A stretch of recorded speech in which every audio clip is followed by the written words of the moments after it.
呢位捉住佢有招啊！非常受歡迎，有一大堆女仔埋去。咩啊？我影咗佢。好似睇韓劇啊！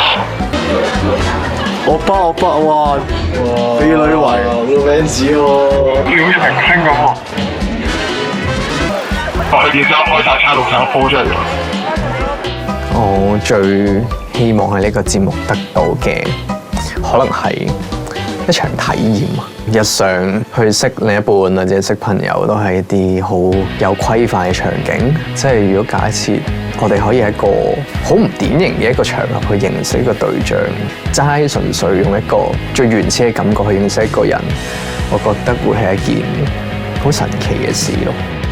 M 到咗，M 到咗。你冇到咗邊度？喺嗰度。最大嘅目的可能係都想一個人去兩個人返嘅，咁但係可能如果即係個人嚟講，我會想唔好俾自己後悔咯。如果人哋唔中意自己，都唔好氣餒，加油 ！Hello， 你好啊，你好，你叫咩名？我叫 Marco， 我你係？我叫 Tracy。